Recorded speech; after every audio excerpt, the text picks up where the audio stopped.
Poin yang pertama, menelusuri konsep dan urgensi ketahanan nasional dan bela negara. Apa itu ketahanan nasional dan apa itu bela negara?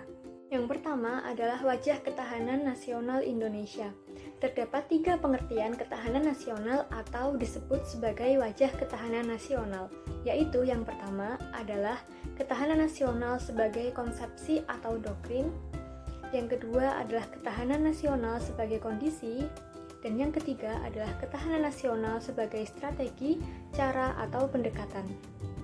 Mengenai dimensi dan ketahanan nasional berlapis, ketahanan nasional berdimensi dapat digambarkan sebagai berikut. Ketahanan nasional dibagi menjadi ketahanan sosial, ketahanan budaya, ketahanan politik, ketahanan ekonomi, dan juga ketahanan ideologi. Sementara itu, ketahanan nasional berlapis dapat digambarkan sebagai berikut. Dimulai dari ketahanan diri, lalu ketahanan keluarga, ketahanan wilayah, ketahanan regional, dan yang terakhir adalah ketahanan nasional. Yang terakhir atau poin ketiga adalah bela negara sebagai upaya mewujudkan ketahanan nasional. Konsep bela negara memiliki cakupan yang luas. Bela negara dapat dibedakan secara fisik maupun non-fisik. Secara fisik yaitu dengan cara memanggul senjata, menghadapi serangan atau agresi musuh. Bela negara secara fisik dilakukan untuk menghadapi ancaman dari luar. Sedangkan bela negara secara non-fisik bisa didefinisikan sebagai segala upaya untuk mempertahankan negara kesatuan Republik Indonesia dengan cara meningkatkan kesadaran berbangsa dan bernegara, menanamkan kecintaan terhadap tanah air, serta berperan aktif dalam memajukan bangsa dan negara, termasuk penanggulangan ancaman. Yang kedua adalah menanya alasan mengapa diperlukan ketahanan nasional dan bela negara. Tahukah Anda tentang negara Yugoslavia? Ya, negara itu sekarang ini tinggal kenangan karena negara itu kini terpecah dalam banyak negara baru seperti Bosnia Herzegovina, Kroasia, Serbia, Slovenia, Makedonia, dan Montenegro. Bahkan Kosovo telah memproklamirkan bahwa Kosovo adalah sebagai negara baru meskipun tidak banyak mendapat pengakuan dari negara lain. Apakah yang menyebabkan kehancuran Yugoslavia? Jawaban sederhananya adalah karena tidak bisa atau tidak kuat lagi di tingkat ketahanan nasional negara Yugoslavia, terutama dari segi ketahanan aspek ideologi. Dalam sejarah dunia, ada banyak contoh negara yang hilang atau bubar ketika mengarungi kehidupannya. Lalu apakah Indonesia juga dapat berpotensi demikian? Bisa saja jika ketahanan nasional dan juga bela negara Indonesia melemah atau sudah tidak bisa dikendalikan lagi. Mengapa sebuah bangsa memerlukan ketahanan nasional? Karena ketahanan nasional memiliki tujuan agar bisa menjaga keutuhan pemerintah, negara dari berbagai ancaman, hambatan, tantangan, serta adanya beragam gangguan yang memungkinkan mengancam segala hal penting dalam negara Indonesia, seperti contohnya di hubungan bilateral.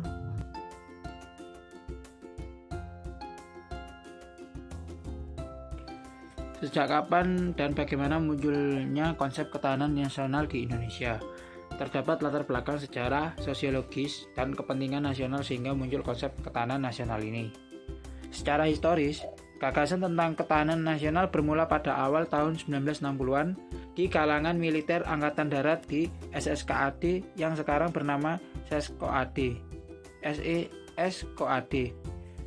Masa itu sedang meluasnya pengaruh komunisme yang berasal dari Uni Soviet dan Cina. Pengaruh komunisme menjalar sampai kawasan Indochina sehingga satu persatu kawasan Indochina menjadi negara komunis seperti Laos, Vietnam, dan Kamboja. Tahun 1960-an terjadi gerakan komunis di Filipina, Malaysia, Singapura, dan Thailand. Bahkan gerakan komunis Indonesia mengadakan pemberontakan pada 30 September 1965. Namun akhirnya dapat diatasi. Keberhasilan bangsa Indonesia menangkal ancaman komunis tersebut menginspirasi para petinggi negara, khususnya para petinggi militer, untuk merumuskan sebuah konsep yang dapat menjawab mengapa bangsa Indonesia tetap mampu bertahan menghadapi seribuan ideologi komunis, padahal negara-negara lain banyak yang berguguran. Jawabannya adalah karena bangsa Indonesia memiliki ketahanan nasional khususnya pada aspek ideologi. Belajar dari pengalaman tersebut, dimulai pemikiran tentang perlunya ketahanan sebagai sebuah negara. sebuah bangsa. Pengembangan atas pemikiran awal di atas semakin kuat setelah berakhirnya gerakan G30 SPKI. Pada tahun 1968, pemikiran di lingkungan SSKAD tersebut dilanjutkan oleh Lemhanas atau Lembaga Pertahanan Nasional dengan dimunculkan istilah kekuatan bangsa. Pemikiran Lemhanas tahun 1968 ini selanjutnya mendapatkan kemajuan konseptual berupa ditemukannya unsur-unsur dari tata kehidupan nasional yang berupa ideologi, politik, ekonomi, sosial, dan militer. Pada tahun 1969, lahirlah istilah ketahanan nasional yang intinya adalah keuletan dan daya tahan suatu bangsa untuk menghadapi segala ancaman. Kesadaran akan spektrum ancaman ini lalu diperluas pada tahun 1972 menjadi ancaman, tantangan, hambatan, dan gangguan. Akhirnya pada tahun 1972 dimunculkan konsepsi ketahanan nasional yang telah diperbarui. Pada tahun 1973, secara resmi konsep ketahanan nasional dimasukkan ke dalam GBHN, yakni TAP MPR nomor 4. Berdasarkan perkembangan tersebut, kita mengenal 3 perkembangan konsepsi ketahanan nasional, yakni ketahanan nasional konsepsi 1968, 1969, dan 1972. Menurut konsepsi 1968 dan 1969, ketahanan nasional adalah keuletan dan daya tahan, sedangkan konsepsi 1972, ketahanan nasional merupakan suatu kondisi dinamik yang berisi keuletan dan ketangguhan. Jika dua konsepsi sebelumnya mengenai Ipolexom, yaitu ideologi, politik, ekonomi, sosial, militer sebagai Pancagatra, konsep 1972 ini memperluas dengan ketahanan nasional berdasarkan asas Astagatra, yaitu ada 8 gatra. Konsepsi terakhir ini merupakan penyempurnaan sebelumnya dari Haryomataraman dalam Panitia Lemhanas pada tahun 1980. Perkembangan selanjutnya, rumusan ketahanan nasional masuk dalam GBHN sebagai hasil ketetapan MPR, yakni dimulai pada GBHN 1973, 1978, 1983, 1988, 1993 sampai akhir 1998. Rumusan GBHN 1998 sebagaimana telah dinyatakan di atas merupakan rumusan akhir. Sebab sekarang ini GBHN tidak lagi digunakan sebagai pedoman penyelenggaraan pembangunan. Sekarang ini sebagai pengganti garis besar haluan negara atau GBHN adalah rencana pembangunan jangka menengah nasional atau bisa disingkat RPJMN, yang pada hakikatnya merupakan penjabaran dari visi misi dan program presiden terpilih. Misalnya dokumen RPJMN pada tahun 2010 sampai dengan 2014 tertuang dalam peraturan Presiden RI nomor 5 tahun 2010. Pada dokumen tersebut tidak lagi ditemukan rumusan tentang ketahanan nasional, bahkan juga tidak lagi secara eksplisit termuat istilah ketahanan nasional. Namun demikian, jika kita telusuri naskah RPJMN 2010 sampai 2014, masih dapat kita temukan kata-kata yang terkait dengan ketahanan nasional, misalnya istilah ketahanan pangan. Menilik bahwa rumusan ketahanan nasional tidak ada lagi dalam dokumen kenegaraan oleh GBHN tidak lagi digunakan, apakah dengan demikian konsepsi ketahanan nasional tidak lagi relevan untuk masa sekarang? Dengan mendasarkan pengertian ketahanan nasional sebagai kondisi dinamik bangsa yang ulet dan tangguh dalam menghadapi berbagai ancaman, maka konsepsi ini tetaplah relevan untuk dijadikan kajian ilmiah. Hal ini disebabkan bentuk ancaman di era modern semakin luas dan kompleks. Bahkan ancaman yang sifatnya non-fisik dan non-militer lebih banyak dan secara masif amat mempengaruhi kondisi ketahanan nasional. Misalnya ancaman datangnya kemarau yang panjang di suatu daerah akan mempengaruhi kondisi ketahanan pangan di daerah yang bersangkutan. Ketahanan nasional tetap relevan sebagai kekuatan penangkalan dalam suasana sekarang maupun nanti. Sebab ancaman setelah berakhirnya Perang Dingin lebih banyak bergeser ke arah non-fisik, antara lain budaya dan kebangsaan. Inti ketahanan Indonesia pada dasarnya berada pada tataran mentalitas bangsa Indonesia sendiri dalam menghadapi dinamika masyarakat yang menghendaki kompetisi di segala bidang. Hal ini tetap penting agar kita benar-benar memiliki ketahanan yang benar-benar ulet dan tangguh. Ketahanan nasional dewasa ini sangat mempengaruhi oleh kondisi ketidakadilan sebagai musuh bersama. konsep ketahanan juga tidak hanya ketahanan nasional, tetapi sebagai konsepsi berlapis atau ketahanan berlapis, yakni ketahanan individu, ketahanan keluarga, ketahanan daerah, ketahanan regional, dan ketahanan nasional. Ketahanan juga mencakup berbagai aspek, dimensi, atau bidang, misalnya istilah ketahanan pangan dan ketahanan energi. Istilah-istilah demikian dapat kita temukan dalam rumusan RPJMN 2010-2015. Dengan masih digunakan istilah-istilah tersebut, berarti konsep ketahanan nasional masih diakui dan diterima. Hanya saja ketahanan dewasa ini lebih difokuskan atau ditekankan pada aspek-aspek ketahanan yang lebih rinci, misalnya ketahanan pangan dan ketahanan keluarga. Sekarang ini, wajah ketahanan yang lebih ditekankan adalah ketahanan sebagai kondisi. Oleh karena itu, penting bagi kita untuk mengetahui dalam kondisi yang bagaimana suatu wilayah negara atau daerah memiliki tingkat ketahanan tertentu. Tinggi rendahnya ketahanan nasional amat dipengaruhi oleh unsur-unsur ketahanan nasional itu sendiri. Unsur-unsur tersebut dalam pemikiran Indonesia dikenal dengan Astagatra, yang berarti 8 unsur, elemen, atau faktor. Sekarang ini, Lembaga Ketahanan Nasional RI sebagai lembaga negara yang mengembangkan konsep ketahanan nasional Indonesia sudah membuat Baik, untuk selanjutnya yaitu membangun argumen tentang dinamika dan tantangan ketahanan nasional dan bela negara. Ketahanan nasional sebagai kondisi salah satu TANAS akan selalu menunjukkan dinamika sejalan dengan keadaan atau objektif yang ada di masyarakat kita. Sebagai kondisi, gambaran ketahanan nasional ini bisa berubah-ubah, kadang tinggi juga kadang rendah. Nah, berikut ini pemberitaan terkait ketahanan nasional sebagai kondisi yang ada di gambar ini.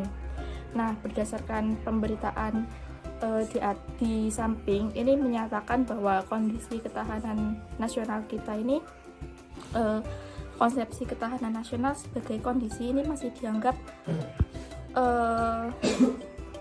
rapuh berdasarkan hasil pengkajian pengukuran TANAS. Ukuran yang digunakan adalah ajaran Astagatra yang mencakup 8 aspek atau unsur.